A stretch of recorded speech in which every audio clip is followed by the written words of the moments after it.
بسم الله الرحمن الرحيم.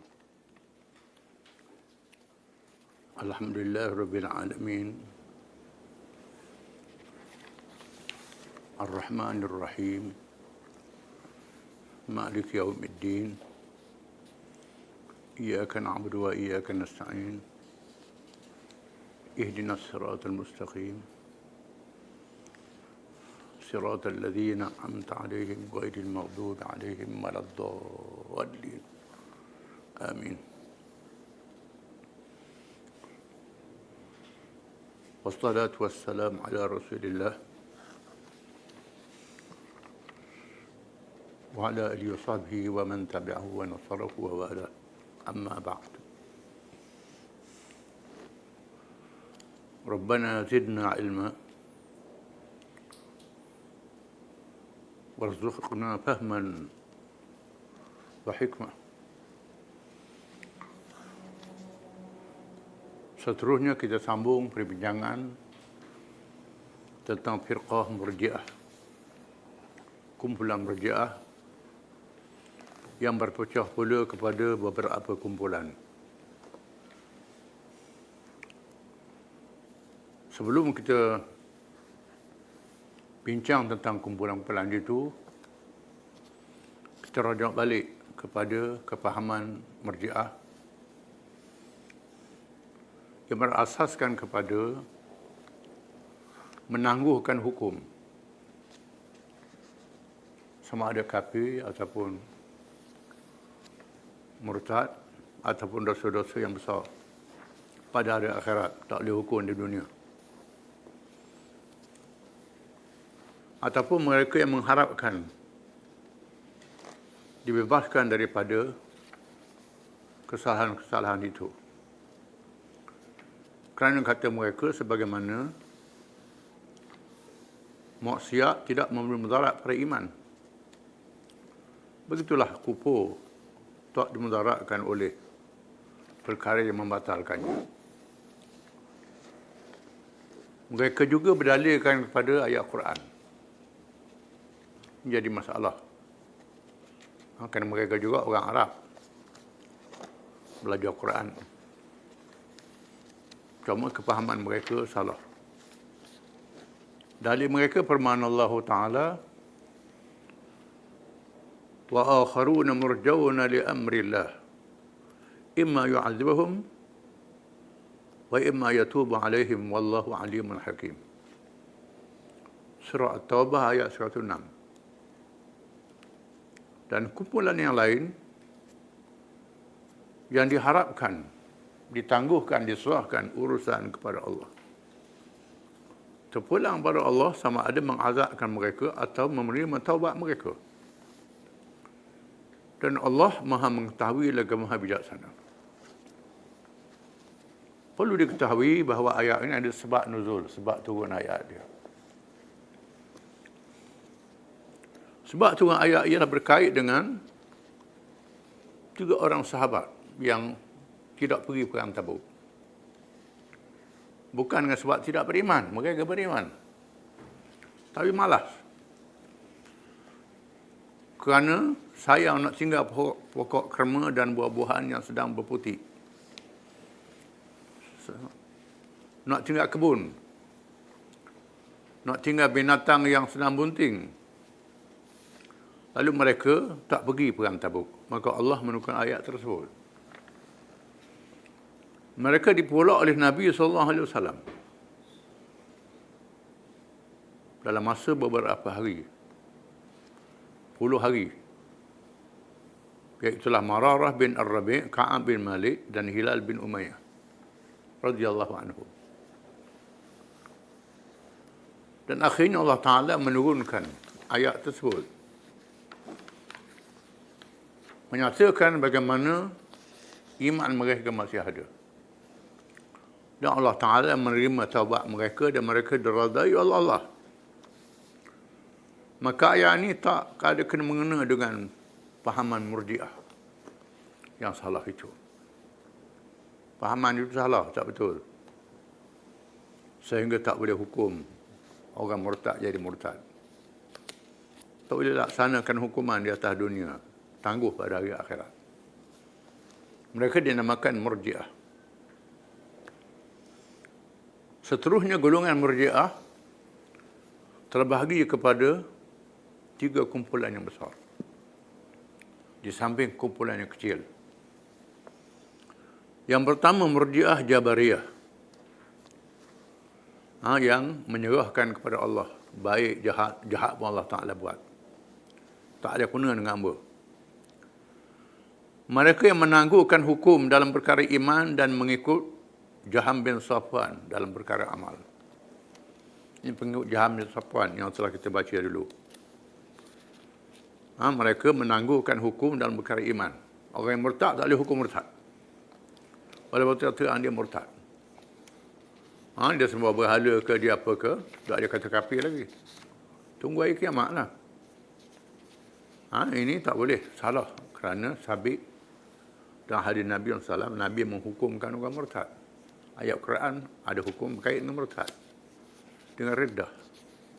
Tapi mereka menangguhkan hukuman ini. Termasuklah maksiat. Pengikut Jaham bin Safwan, kan kata mereka, itu takdir Allah Ta'ala. Allah Ta'ala yang buat, bukan dengan pilihan dia. Ini satu kumpulan. Yang kedua, Murji'ah Qadariyah. Mereka yang menangguhkan hukum dalam perkara iman dan mengikut Qadariyah dan Mu'tazilah dalam perkara qada dan qadar. Jadi perbuatan itu dengan perbuatan hamba, tak ada kaitan dengan Allah Ta'ala. Semua yang dibuat oleh makhluk ini ialah dia sendiri buat. Tak ada hubungan dengan kuasa Allah Ta'ala. Kalau macam tu, semua orang berniaga untung. Semua orang buat berjaya. Semua obat jadi sembuh penyakit. Tak betul pemahaman ini. Kerana di sana ada kuasa Allah Ta'ala. Hukum dosa dan pahala berkait dengan ikhtiar dan kemampuan manusia. Dalam perkara yang tak boleh ikhtiar, tak ada kemampuan, tak ada dosa dan pahala. Dia Qadariyah menganggap semua perbuatan hamba. Yang Jabariyah hati perbuatan Allah Ta'ala. Yang ketiga, Murji'ah Khawarij. Mereka yang tidak mengikut 3 golongan tersebut di atas. Ini yang keras. Menganggap buat maksiat jadi kafir, dosa besar jadi kafir. Ini Khawarij, mazhab Khawarij. Tapi hukuman itu ditangguh pada hari akhirat. Kemudian mereka berpecah pula kepada kumpulan-kumpulan berdasarkan kepada pemimpin-pemimpin. Ada pemimpin pula, lepas tu pecah pada pemimpin Murji'ah ni. Di antaranya Al-Yunisiyah, pengikut Yunus atau Yunus bin Aun As-Samri. Di antara ajaran As-Samriyah ni yang pertama, Al-Yunisiyah, menyatakan bahawa iman itu di dalam hati dan lidah, iaitu makrifat Allah Ta'ala, kasih dan tunduk kepadanya, dia sampai berikrar dengan lidah. Sesiapa yang mempunyai perkara ini, dia beriman. Habis. Tak masalah. Iman ni benda hakikat. Dia buat kafir, buat apa, itu tak boleh hukum. Yang kedua, ta'at bukan daripada iman. Ta'at bukan daripada iman. Dan seseorang yang beriman itu masuk syurga dengan ikhlas. Dan yakinnya bukan dengan ilmu dan ta'at. Pada macam tu, malaikat tak perlu tulislah amal. Sedangkan Quran mengatakan ada kiraman katibin, malaikat yang menulis amal perbuatan manusia.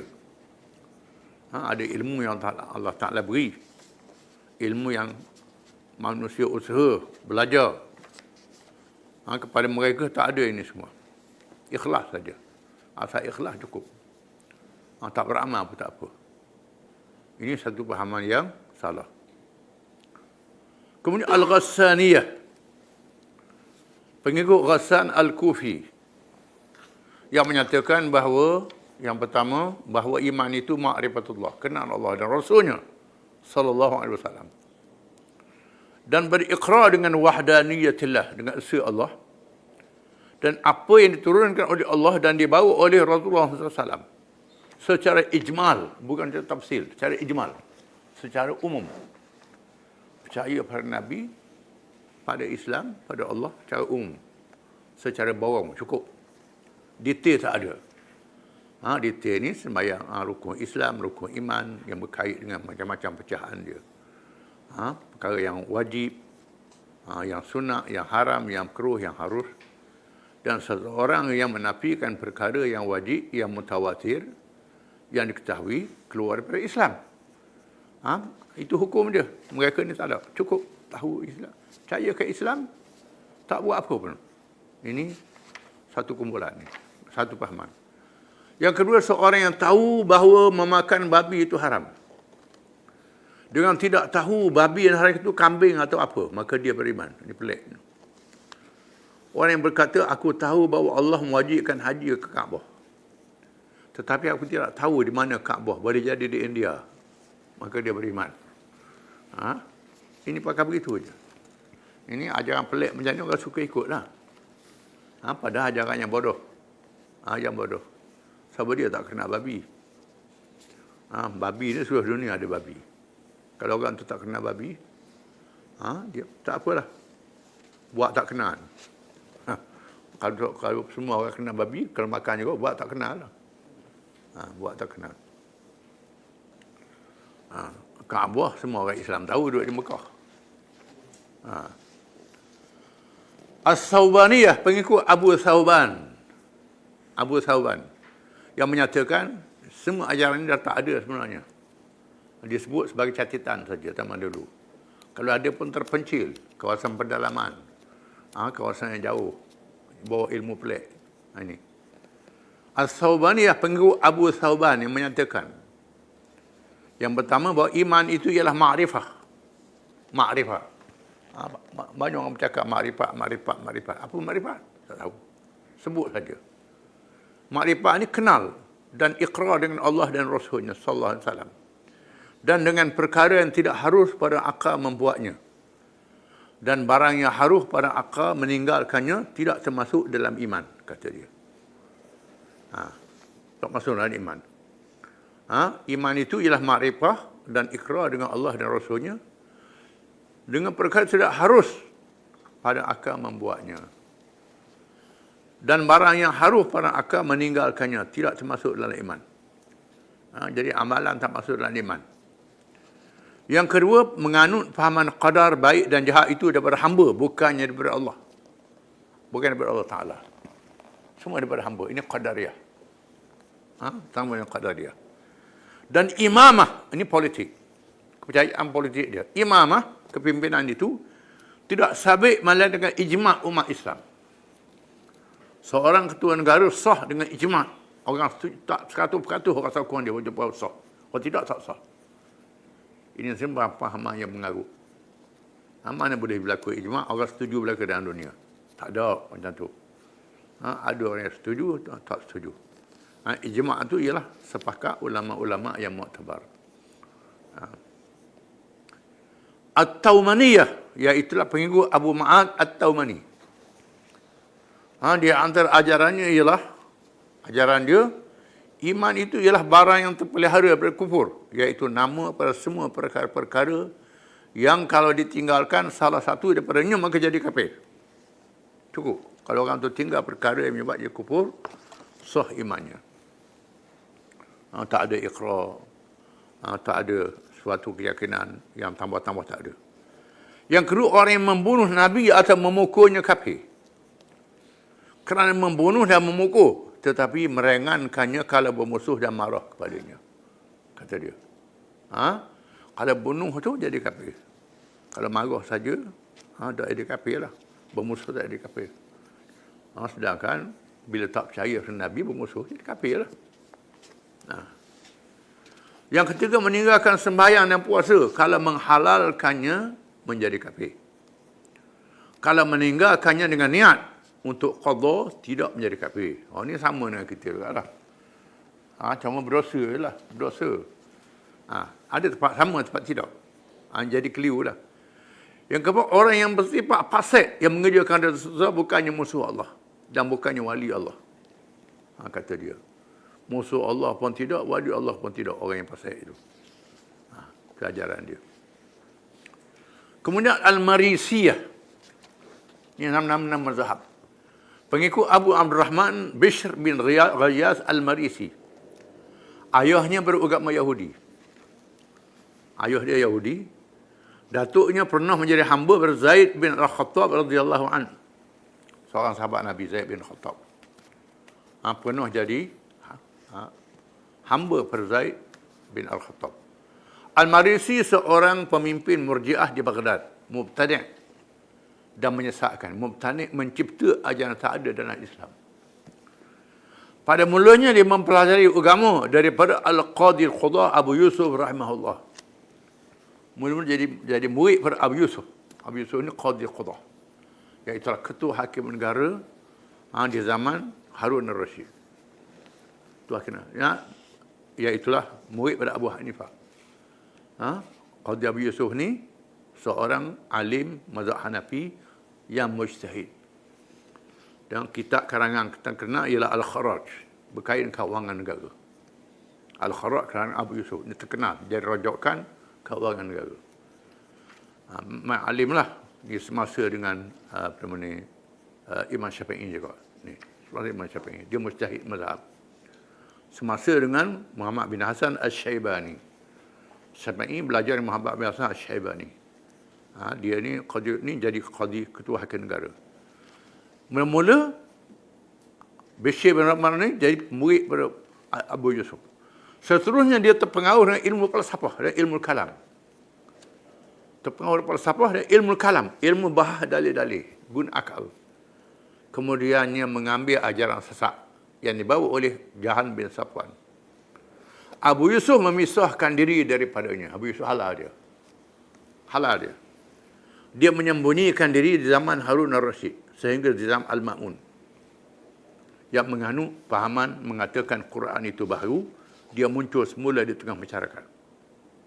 Ad-Darimi rahimahullah yang mengarang kitab As-Sunan telah mengarang kitab yang khusus menolak ajaran Al-Marisiyah. Zaman Al-Ma'mun ialah zaman gerakan penterjemahan. Buku-buku falsafah, buku-buku bahasa Greek, buku-buku bahasa Parsi, buku-buku bahasa Rom, bahasa Latin, macam-macam bahasa. Diterjemah dalam bahasa Arab. Pada awalnya menterjemahkan buku-buku sains, buku teknologi, buku perubatan, buku hisab, macam-macam buku. Kemudian ikut sama terjemah buku falsafah. Bila terjemah buku falsafah menyebabkan banyaknya zahir ahli falsafah menggunakan akal. Bahas tentang ketuhanan gunakan akal. Sedangkan ketuhanan tak mampu dicapai oleh akal manusia semuanya. Maka jadi sesat. Al-Ma'mun menganut fahaman Mu'tazilah. Ini jadi masalah. Jadi bencana pada umat Islam. Zaman dia kemajuan sains teknologi berlaku dengan pesat. Tetapi berlaku pengaruh falsafah zaman itu. Bila Ma'mun memerintah, Ma'mun menganut mazhab Mu'tazilah, Al-Marisi ini muncul balik. Mula-mula dia sembunyi. Di antara pahaman yang dibawa oleh golongan ini ialah satu, kata dia, iman itu ialah tasdik dengan hati bersama lidah. Macam kita lah. Tasdik dengan hati bersama lidah. Iman itu. Yang kedua, sujud kepada berhala dan matahari tidak kafir, tetapi dalil pada kufur, kata dia. Bila ada dalil, jadi kafir lah. Jadi pelik. Dalil saja tak jadi kafir. Buat dalil je. Yang ketiga, mustahil mengekalkan orang yang mengerjakan dosa besar ke dalam neraka. Bukannya harus. Padahal mengikut hukum syarak, Allah Ta'ala mengekalkan orang kafir dalam neraka. Mengekalkan orang beriman dalam syurga. Orang buat dosa besar, diampun oleh Allah. Bila habis tempoh, dibebaskan. Dia bawa ajaran yang pelik ni. Mustahil mengekalkan orang yang mengerjakan dosa besar ke dalam neraka, bukannya harus, kata dia. Bukannya harus. Allah Ta'ala tak ada kuasa lah. Yang keempat, perkara yang menjadi derhaka pada Allah dikira dosa besar. Semua perkara maksiat dosa besar berlaku. Ini pelik. Dosa besar. Sedangkan ada dosa kecil dan ada dosa besar. Asy-Syamriyah, pengikut seorang bernama Abu Syamar. Ha? Ketuanya Abu Syamar. Di antara ajarannya ialah satu, iman itu ialah ma'rifatullah. Tunduk kepadanya, kenal Allah dan tunduk padanya. Kasih kepadanya dan mengaku dengannya bahawa Tuhan yang satu tiada seumpamanya sesuatu pun selagi tidak ada hujah daripada para anbiya. Dia kait. Selagi tak ada hujah. Kalau ada hujah, kena tolak Tuhan ni. Begitu. Yang kedua, menganut fahaman menolak qada dan qadar. Di samping dasar yang menjadi pegangan golongan Murji'ah. Menolak qada dan qadar. Tak ada qada dan qadar. Qada dan qadar ni adalah rukun iman. Menurut ahli sunnah wal jamaah, golongan inilah yang paling kafir di kalangan semua kumpulan Murji'ah. Kerana paling melampau berpegang dengan ajaran mereka dan menolak qada dan qadar. Menolak rukun iman. Terang-terang dia tolak rukun iman. Kalau yang atas ni tak tolak rukun iman. Qada dan qadar. Cuma keliru dalam kefahaman. Kalau ni tolak rukun iman. Seterusnya Murji'ah Qadariyah. Wallahu a'lam.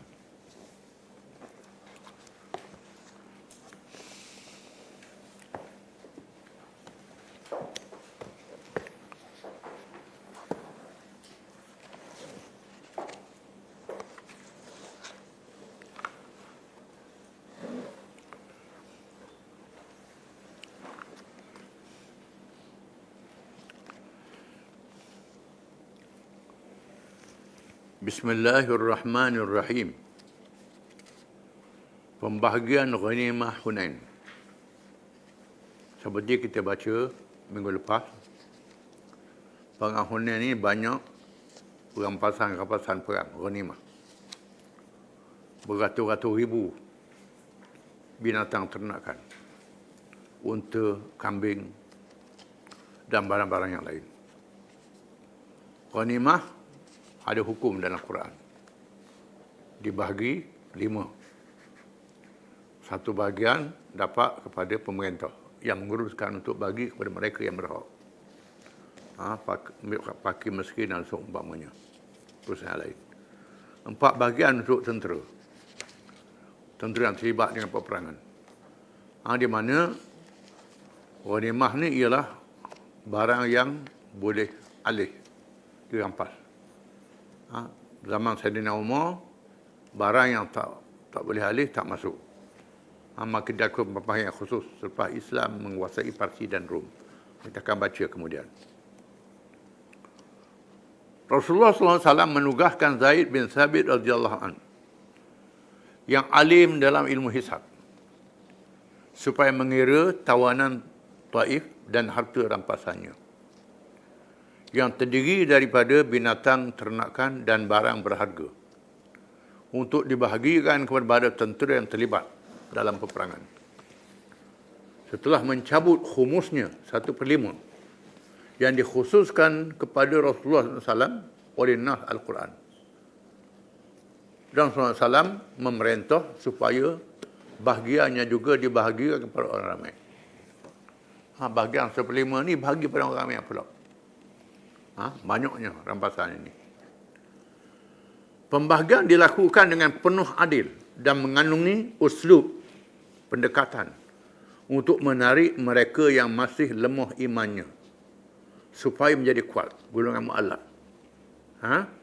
Mengajak yang masih kafir supaya masuk Islam. Yang kafir diberi juga, dipeluk masuk Islam. Dan kafir yang sangat jahat permusuhannya terhadap Islam supaya hilang sikap permusuhannya.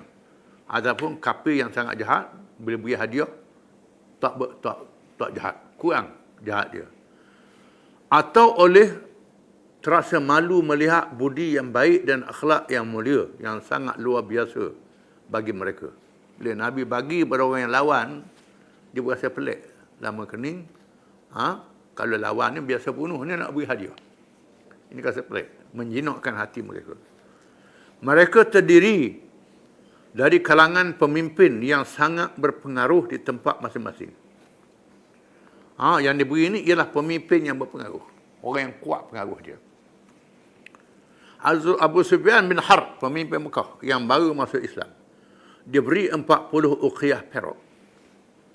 Uqiyah perak. Dan 100 ekor unta. 100 ekor unta dia beri. 100 ekor ni bukan makan dia seorang. Puak-puak dia lah. Dia pera dan ternak. Begitu juga kepada anak-anaknya Yazid dan Muawiyah. Muawiyah yang baru masuk Islam. Dia beri 100 ekor belaka. Hakim bin Hizam, dia beri 100 ekor unta. Hakim bin Hizam, pemimpin Mekah, dia beri 100 ekor unta. Dia meminta 100 lagi, minta 100 lagi. Beri 100 kat padang, minta 100 lagi. Lalu dia beri kepadanya, dia tambah hebat. Nabi aku nak 100, ambil. Nanti banyak hadiah ni. Safwan bin Umayyah bersama Rasulullah SAW melihat binatang kambing-kambing ghanimah yang memenuhi lembah-lembah. Tiba-tiba tercengang dengan satu lembah yang diisi dengan unta dan kambing. Tiba-tiba dia dikejutkan oleh Rasulullah SAW kepadanya. Adakah lembah ini mengkagumkanmu, wahai Abu Wahab? Nama timbangannya? Jawabnya, ya. Dia tengok, penuh lembah tu dengan kambing unta. Ya, Sallallahu Alaihi Wasallam, semuanya untukmu. Aku beri kamu. Kata Nabi kepada Hakim bin Hizam, seorang yang berpengaruh. Safwan bin Umayyah. Bila Nabi kata begitu, dia menjawab, asyhadu annaka Rasulullah. Masuk Islam selalu. Ma tabat bihada nafsu ahadin illa Nabi. Aku menyaksikan dengan yakin bahawa engkau adalah sebenarnya Rasulullah. Tidak baik hati seperti ini malaikat oleh seorang Nabi, kata dia. Ini Nabi ini, bukan sebagai orang kalau buat macam ni. Dia masuk Islam. Senembah tu bukan untuk dia seorang. Ada pengikut-pengikut dia, di bawah pengaruh dia. Kerana orang Arab, padang pasir ni bukan petanang, dia ternak binatang.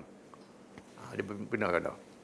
Menurut riwayat Al-Bukhari dan Muslim, bahawa Safwan menegaskan, ia memberi ghanimah Hunain kepadaku ketika ia adalah orang paling aku marahi lagi benci, sehingga ia menjadi orang paling aku kasihi, kata dia. Asalnya tak adalah aku pada benci, bila buat begini aku sayang dia, kata Hizam. Safwan bin Umayyah. Menurut riwayat Muslim, bahawa Rasulullah SAW memberi pada Safwan 100 ekor unta, kemudian 100 lagi, dan 100 lagi. Dia beri pada Al-Haris bin Kildah 100 ekor unta. Dia beri juga kepada setiap orang pemimpin Quraisy 100 ekor unta. Dia beri kepada Aqra' bin Habis 100 ekor unta. Ini pemimpin Badui belaka ni. Dia beri kepada Uyainah bin Hisn 100 ekor unta. Dia beri kepada Abbas bin Mirdas yang juga bertaraf pemimpin 40 ekor unta. Beri 40 ekor ke Abbas bin Mirdas. Orang lain beri 100. Kerana menganggap ia lebih dipercayai daripada orang-orang yang lain. Kerana akhlaknya yang mulia. Dia ni orang baik. Nak beri 40 ekor kau baik. Dan tidak pernah meminum arak di zaman jahiliah. Dia tak pernah minum arak. Beri 40. Tak tahu ni, beri banyak. Nabi beri sikit. Tiba-tiba dia bersyair di hadapan Rasulullah SAW dengan rangkapan berbunyi. Dia bersyair kerana dia penyair. Dia bersyair depan Nabi. Syair dia, jenaka lah. Ataj'alu nahbi wa nahbal abidi baina Uyainata wal Aqra'in. Wa ma kana hisnun wala habisun yafuqani mirdasi fi majma'i wa ma kuntu duna amri'in minhum wa man talul yawma la yurfa'i. Syair dia, makna dia, adakah engkau jadikan bahagianku dan hambaku kudanya? Adakah engkau beri kepadaku dan bahagian kudaku, kuda dia, bahagian kudaku di antara bahagian Uyainah dan Aqra'? Beri 40 ekor je beri aku. Aku dengan kuda aku. Orang lain beri 100 ekor. Tidakkah Uyainah dan Hisn mengatasi Mirdas dari segi kedudukannya? Dan aku tidaklah seorang yang lebih rendah pangkat daripada mereka. Orang yang direndahkan pada hari ini, saya tidak diangkat lagi, kata dia. Kalau dah naik pangkat ini, tak naik lagi lah, kata dia. Dia kata depan Nabi. Lalu Rasulullah bersabda, Ya Abu Bakar, iqta' lisana anni wa a'tihi mi'atan minal ibil. Wahai Abu Bakar, potong lidahnya daripada bercakap terhadapku dan berikan dia 100 unta. Kerak lidah dia. Kerak lidah beri unta 100 ekor lagi. Tak cakap. Nabi balas dia. Dia beri kepada orang-orang yang tertentu 50, 40 setiap orang, sehingga tersebar berita dalam kalangan Arab Badui bahawa Muhammad memberi tanpa takutkan kefakiran. Berani bagi, tak takut fakir, tak hidup miskin. Menyebabkan mereka datang beramai-ramai sehingga penuh sesok dengan orang ramai. Menyebabkan Rasulullah SAW dia asok ramai sangat orang mari, dia asok Nabi ke pokok dan selendangnya tercabut, lalu baginda bersabda, cabutkan serban Nabi, khumu, minta. Sahabat cabut, dia asok ke pokok. Nabi bersabda, ruddu ridai ayuhan nas, fa wallahi in kana li fi syajar tihama na'aman laqasamtuhu alaikum thumma alfaitumuni bakhilan wala jabanan wala kaduda. Maknanya, kembalilah kepadaku selendangku, wahai manusia, atau serban aku. Maka demi Allah, jika sekiranya aku memiliki binatang ternakan sebanyak pokok yang ada di Tihamah, nescaya aku bahagi-bahagikan kepada kamu. Kemudian kamu tidak dapati aku bakhil, penakut, kedekut untuk memberi, kata Nabi. Aku akan beri kalau ada banyak. Sesungguhnya Rasulullah SAW berdiri di sisi untanya, lalu mencabut seurak bulu dari gahnya dan bersabda, ayyuhan nas, wallahi ma li min fai'ikum ay ghanimatikum wala hadhihi al-wabrah illa al-khums wal khums mardudun alaikum fa'addu al-khayt wal makhit fa inna al-ghulula yakunu ala ahli 'aran wa shanaran wa naran yawm al-qiyamah. Wahai manusia, demi Allah, kata Nabi, tidak ada padaku daripada ghanimah kamu walaupun sebesar bulu ini, melainkan 1/5 khumus yang ditetapkan di dalam Al-Quran. Dan khumus itu aku serahkan kepada kamu.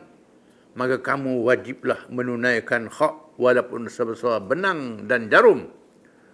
Maka sesungguhnya orang yang menipu, menyembunyikan ghanimah, orang yang melakukannya menjadi aib dan diisytiharkan keaibannya dan masuk neraka pada hari kiamat. Ini ucapannya. Aku beri-berilah, kamu mesti tunai hak. Tapi kalau tak tunai hak, walaupun sebesar bulu unta ni, masuk neraka, kata Nabi. Suka-sukalah boleh. Tiba-tiba datang seorang sahabat dalam kalangan Ansar, membawa setokor benang daripada bulu unta dengan berkata, saya mengambil bulu ini untuk menjahit pelana unta saya. Maka ambillah dan bahagi ghanimah saya diserahkan kepada Rasulullah. Dia ambil setokor benang je. Benang daripada unta. Tali unta. Tali daripada bulu unta. Suruh ke Nabi. Bila dia mahu ucapan ni. Suruh ke Nabi. Begitulah hasil takwa yang ada dalam hati orang yang beriman. Sehingga melahirkan sifat warak yang terpuji. Ini sifat warak ni. Kalangan Ansar. Kalangan Ansar. Tadi boleh huta banyak. Tadi mu'alaf. Ini Ansar yang sahabat-sahabat Nabi yang masuk Islam awal-awal. Walaupun ambil setokor benang, suruh balik ke Nabi. Di sana terdapat juga orang yang masih tidak berpuas hati, yang lahir dari sifat tamak yang buruk, yang dibisikkan oleh syaitan ke dalam hatinya. Mereka adalah dalam kalangan Arab baru yang disebut di dalam Al-Quran dengan perkataan Al-A'rab yang tidak kuat imannya. Bukan munafik. Mereka bercakap-cakap sesama mereka, ini pembahagian tidak adil, bukan kerana Allah. Percakapan ini sampai kepada pengetahuan Rasulullah SAW. Sampai ke Nabi cakap macam ini, sehingga menyebabkan terlalu murka dan bersabda, man ya'dil idza lam ya'dilillahu wa rasuluh, rahmatullah ala akhi Musa alaihi salam, laqad udhiya bi akthar min hadha fasabara. Kata Nabi, siapakah lagi yang berlaku adil kalau Allah dan Rasulnya tidak berlaku adil? Allah mengurniakan rahmat kepada saudaraku Nabi Musa AS. Sesungguhnya ia telah dicemuh dengan cara yang lebih dari menyakitkan, lalu dia bersabar. Nabi Musa pun nak kena macam ni, kaum dia mencemuhkan Nabi Musa sabar. Aku kena sabar juga lah, kata Nabi. Bagi banyak tu pun tak puas hati lagi. Ni perangai manusia. Tak puas hati kata tak adil. Umar bin Al-Khattab memohon izin untuk memancung leher orang yang mengeluarkan cakap yang jahat itu. Serta Nabi SAW tidak mengizinkan. Khalid bin Al-Walid juga memohon izin untuk memancung leher orang tersebut.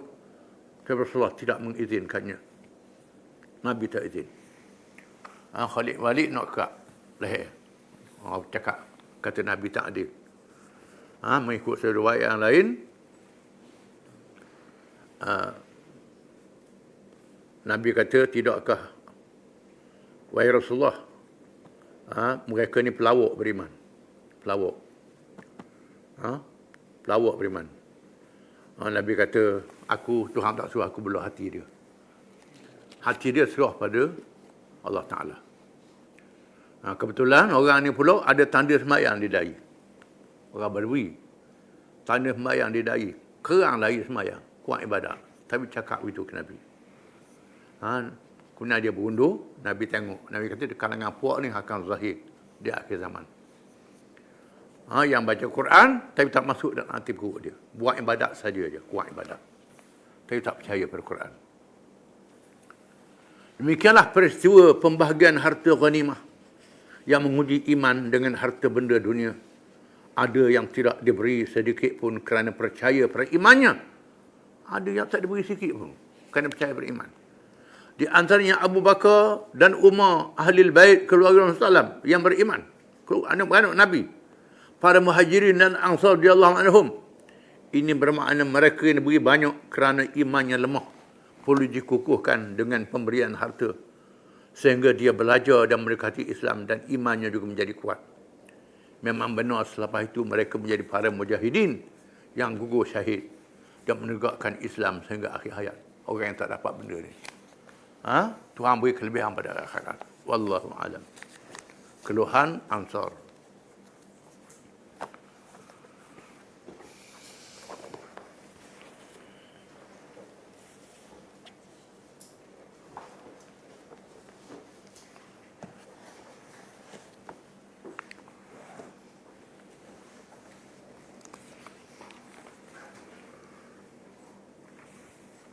A'udzu billahi minasyaitonir rajim. Disambung tafsir minggu lepas. Ya ayyuhalladzina amanu idza tadayantum bidainin ila ajalin musamman faktubuh. Wal yaktub katibun bainakum bil 'adl. Wala yaba katibun an yaktuba kama 'allamahu Allah.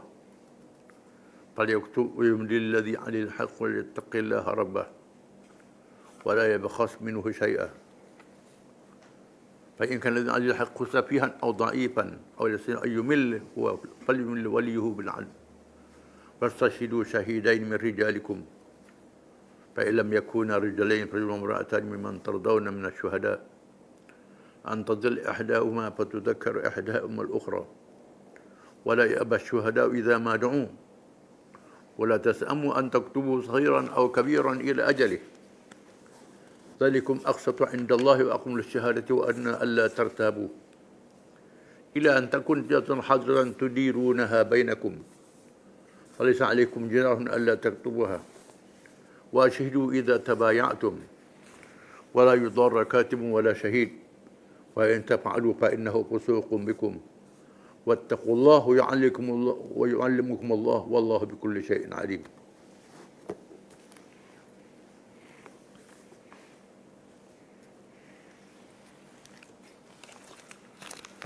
Maksudnya, wahai orang-orang yang beriman, apabila kamu menjalankan sesuatu urusan dengan hutang piutang yang diberi tempoh hingga ke suatu masa yang tertentu, maka hendaklah kamu menulis hutang dan masa bayarannya itu. Dan hendaklah seorang penulis di antara kamu menulisnya dengan adil benar. Dan janganlah seorang penulis enggan menulis sebagaimana Allah telah mengajarkannya. Oleh itu hendaklah ia menulis dan hendaklah orang yang berhutang itu merencanakan isi surat hutang itu dengan jelas. Dan hendaklah ia bertakwa kepada Allah Tuhannya. Dan janganlah ia mengurangkan sesuatu pun dari hutang itu. Kemudian jika orang yang berhutang itu bodoh atau lemah atau ia sendiri tidak dapat hendak merencanakan isi surat itu, maka hendaklah direncanakan oleh walinya dengan adil, benar. Dan hendaklah kamu mengadakan 2 orang saksi lelaki dari kalangan kamu. Kemudian kalau tidak ada saksi 2 orang lelaki, maka bolehlah seorang lelaki dan seorang perempuan dari orang-orang yang kamu setujui menjadi saksi. Supaya jika seseorang lupa dari saksi perempuan yang berdua itu, maka dapat diingatkan oleh yang seorang lagi. Dan janganlah saksi-saksi itu enggan apabila mereka dipanggil menjadi saksi. Dan janganlah kamu jemu menulis perkara hutang yang bertempuh masanya itu, sama ada kecil atau besar jumlahnya. Dan yang demikian itu lebih adil di sisi Allah dan lebih membetulkan, menguatkan keterangan saksi. Dan juga lebih hampir kepada tidak menimbulkan perkeraguan kamu, kecuali perkara itu mengenai perniagaan tunai yang kamu edarkan sesama kamu. Maka tiadalah salah jika kamu tidak menulisnya. Dan adakahlah saksi apabila kamu berjual beli. Dan janganlah mana-mana juru tulis dan saksi itu disusahkan. Dan kalau kamu melakukan apa yang dilarang itu, maka sesungguhnya demikian itu perbuatan fasik derhaka yang ada pada kamu. Tak oleh itu hendaklah kamu bertakwa kepada Allah. Dan ingatlah Allah dengan keterangan ini mengajar kamu. Dan Allah sentiasa mengetahui akan setiap sesuatu.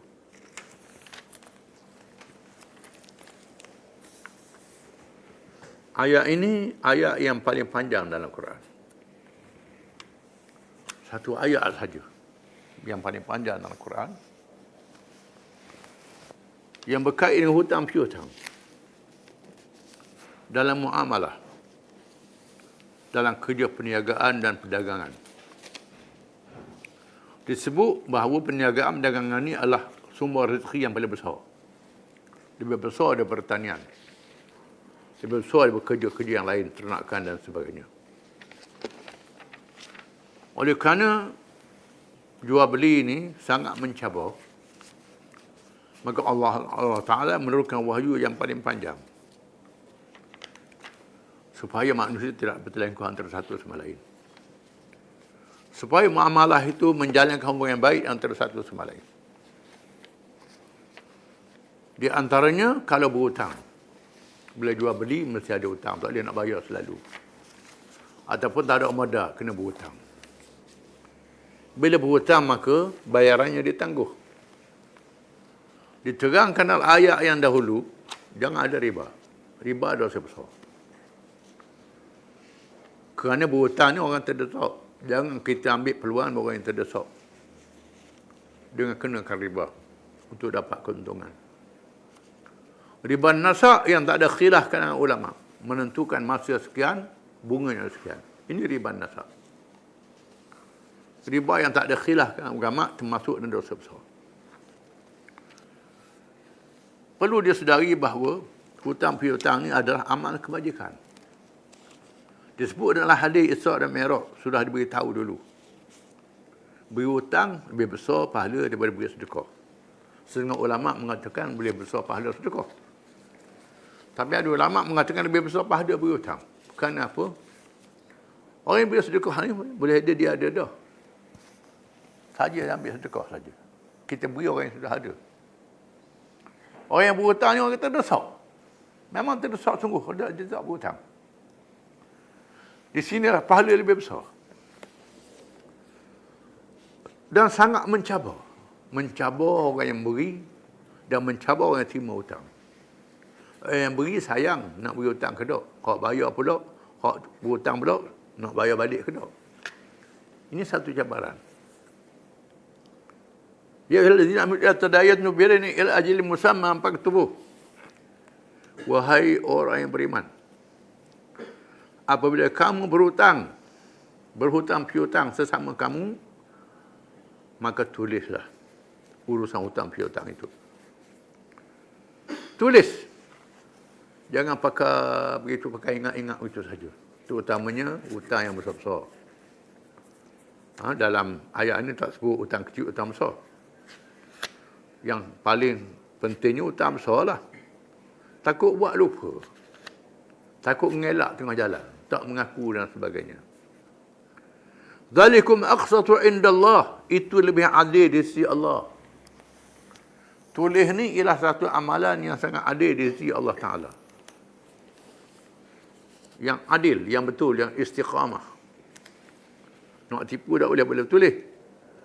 Wa aqwamu lisyahadati. Dan lebih kuat, lebih teguh dari segi penyaksian. Tulisan ni.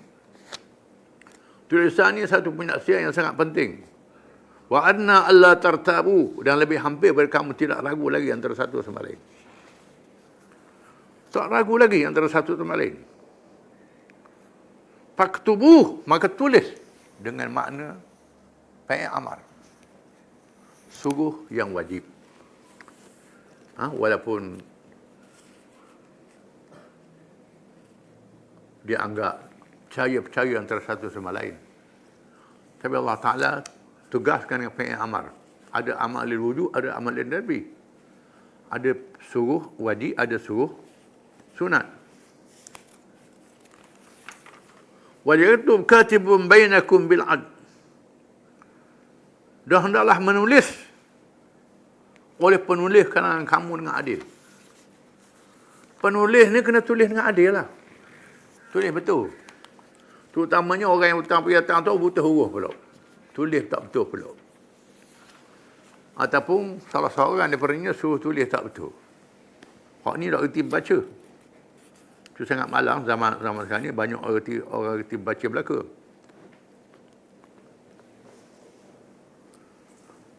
Wal yumdil wala ya'ba katibun an yaktuba kama 'allamahu Allah. Dan tidak seharusnya orang yang boleh menulis itu enggan untuk tulis. Sebagaimana Allah ajar pada dia boleh menulis. Allah Ta'ala beri ilmu boleh menulis. Amalkan ilmu itu boleh pahala. Bila Allah Ta'ala suruh boleh pahala lah. Boleh pahala. Dia beri pahala oleh Allah Ta'ala. Wal yumdil 'adil haqq wal taqillah rabbah. Dan tunaikan tulisan itu oleh menulis mengikut apa yang ditetapkan daripada hutang itu. Tetap banyak mana? Angka dia mesti tepat, mesti betul. Wal yattaqillaha rabbah. Takut pada Allah Tuhan dia. Tulis dengan sifat takwa pada Allah Ta'ala. Bukan tulis. Tulis dengan beriman dan budiman. Dengan iman dan akhlak yang mulia. Wala yabkhas minhu syai'a, dan dia tidak sembunyi sedikit pun. Dia tak sembunyi sedikit pun. Apa yang disebut dalam jumlahnya tak disembunyi sedikit pun. Tulis. Lepas tulis tu baca balik. Itu sebaik-baiknya. Termasuk siasat syariah. Hak erti baca, tengok balik. Kalau kita tak erti baca, suruh orang kita percaya baca. Surat perjanjian itu. Fa in kana alladhi 'alaihi haqqu safihan aw dha'ifan. Jika sekiranya orang yang punya hak itu seorang yang tak boleh mengurus. Seorang yang tak cerdik. Seorang yang lemah. Sama ada dia kecil ataupun dia gila kerana dia masih kecil lagi, dia ada duit, ada harta, tapi nak manfaatkan duit dia itu untuk pelaburan. Ataupun seorang yang gila, nak manfaatkan harta orang gila tu, dia ada anak-anak dia seumpamanya. Tolong tulis dengan bertakwa pada Allah. Kawan-kawan matang, kawan tu gila, tak betul tulis pula. Kawan ni budak, anak yatim pula, tak betul tulis pula. Awala yastati' an yumil. Dia tak mampu kerana kejahilan dia. Tak reti dalam perkara menguruskan itu. Maka tolonglah dia. Fal yumdil waliyuhu bil 'adl. Hendaklah kendalikan dengan adil, dengan tepat. Jangan buat salah, jangan buat silap. Wastashhidu syahidaini min rijalikum. Dan adakan dua orang saksi kalangan lelaki. Dalam hukum syarak, saksi dua orang lelaki. Dua saksi. Dua saksi lelaki, saksi yang adil. Yang adil ni ialah yang tak mengerjakan dosa besar dan tak terus menerus dosa kecil. Nak tinggal dosa kecil, manusia payah. Mesti ada dosa kecil juga. Tapi tak meneruskan dosa kecil. Dan tak buat perkara yang menjatuhkan maruah. Orang yang maruah tinggi. Yang moral dia tinggi. Integriti sekarang ni. Tinggi. Orang ni jadikan saksi. Fa'ilam yakuna rajulaini farajulun wa imra'atani. Kalau tak ada dua lelaki, maka seorang lelaki dan dua perempuan. Boleh ambil saksi dua perempuan. Dua orang perempuan boleh jadi saksi dalam masalah hutang piutang. Boleh ambil orang perempuan jadi saksi. Ambil dua orang perempuan. Kerana orang perempuan ni kalau kena ugut seorang, ada seorang lagi. Ini zaman sekarang ni zaman ugut kuat. Kalau orang lelaki tahan sikit, kalau orang perempuan mungkin ada kelemahan dia. Letak dua orang saksi. Jadi seorang lelaki, kalau tak ada, dua orang lelaki, kalau tak ada seorang lelaki, dua orang perempuan. Tak ada lelaki belaka, macam mana? Ambil perempuan belaka lah. 4 orang lah. Saksi. Lagi ramai, lagi baik. Walaupun Quran sebut begitu. Mimman tardawna minasyuhada. Di kalangan sesiapa yang kamu redha untuk menjadi saksi. Yang kita redha dengan sifat adil dan sifat baik untuk menjadi saksi. Fatudzakkira ihdahum al-ukhra. Maka seorang boleh mengingat yang lain. Kalau yang satu lupa, yang ni ingat. Itu hikmah dua saksi. Kalau ramai, yang ni ingat, yang ni tak ingat, yang ni ingat. Mengingat satu yang lain. Wala ya'ba syuhada'u idza ma da'u. Dan tidak seharusnya orang menjadi saksi itu enggan bila diajak jadi saksi. Kalau orang suruh jadi saksi lah. Jangan enggan, tolong orang. Tolong jadi saksi. Wala ya'ba katibun an yaktuba kama 'allamahu Allah. Diulang saya lagi, orang yang menulis pula kena tolong tulis.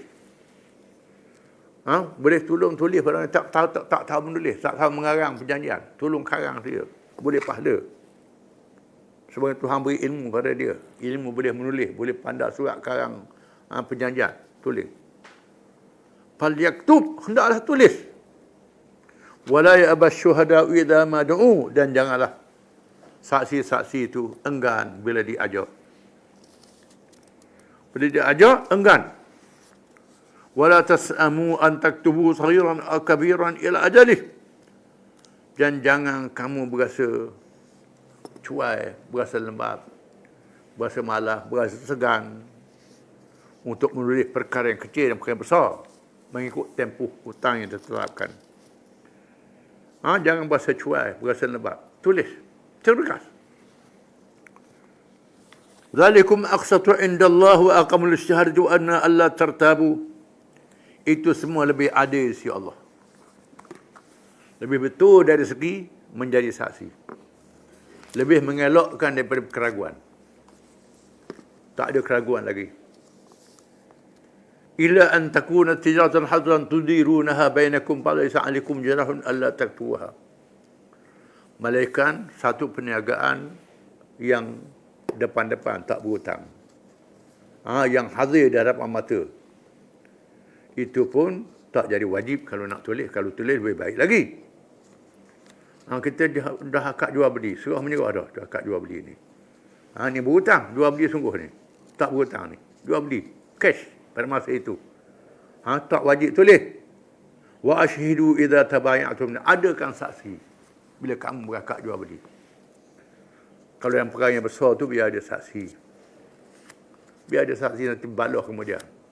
Kalau ada saksi bila sesah, tak balas kemudian. Terutama zaman sekarang. Zaman sekarang ni zaman manusia banyak pada jenis. Lebih utama dari saksi. Fa'inna mina ba'dukum ba'dukum fula'udil ladhi tumina amanatah. Kalau setengah kamu berasa aman terhadap setengah yang lain, tunaikan amanah itu. Dengan cara yang sebetul-betulnya. Tunaikan amanah dengan saya betul-betulnya. Sebagaimana diperintah oleh Allah, sebagaimana Tuhan ajar pada kita ilmu, Allah Ta'ala beri pahala kalau kita kendalikan itu dengan sebaik-baiknya Wala yudarra katibun wala syahid dan jangan kamu memberi mudarat kepada orang yang tulis dan orang jadi saksi. Jangan ugut pula. Paksa orang yang menulis tu, suruh tulis tak betul. Paksa saksi suruh bohong. Itu tidak boleh diharamkan dengan nas Quran. Dosa besar lah maknanya. Wa in tafa'alu fa innahu fusuqun bikum. Kalau kamu buat begitu, satu kejahatan. Satu kefasikan yang kamu buat. Jadi fasik, jadi jahat. Fasik ni kalau tengok anak bulang, orang tak boleh pakar. Anak bulang puasa, berat fasik ni. Jadi saksi mahkamah tak boleh. Perangai orang menipu tak boleh jadi saksi. Dalam semua kes, semua perkara. Wattaqullah, bertakwa kepada Allah. Ini kait dengan takwa. Semua sifat-sifat tersebut ada kaitan dengan takwa kepada Allah. Takwa ni adalah nilai harga diri manusia. Wa ya'allimukumullah, dan Allah Ta'ala ajar kepada kamu dengan ilmu yang Tuhan beri kepada kamu. Ilmu berniaga, ilmu menulis, ilmu mengendalikan urusan. Wallahu bikulli syai'in alim. Dan Allah Maha mengetahui terhadap tiap-tiap sesuatu. Walaupun kita tahu, kita pandai macam mana pun, Allah Ta'ala tahu lagi. Tak boleh mengelak, tak boleh tipu. Semua diketahui oleh Allah Ta'ala. Dan dikira pada hari kiamat kelak. Bukan saya kita tulis atas dunia, ada malaikat tulis kelak. Tulis apa yang kita buat. Malaikat buat catatan. Tangan jadi saksi, kulit jadi saksi. Kalau kita menipu di atas dunia ni, semua ada dekat kita jadi saksi pada hari kiamat kelak. Ini saja Islam. Perkara yang tak ada dalam ajaran lain pada Islam. Sebab itu, Islam saja yang boleh membentuk integriti syakhsiyah yang sebenarnya. Ajaran lain tak boleh. Kerana ajaran lain tidak ada roh. Ajaran lain tak ada iman. Semua teori-teori seperti awal dulu tak ada iman. Islam ni ada iman. Bukan saja iman pada Allah, semua iman pada hari akhirat. Iman pada malaikat. Pada dosa pahala dan lain-lain. Ini yang mengikat kita. Yang membezakan kita dengan orang yang bukan Islam. Wallahu a'lam.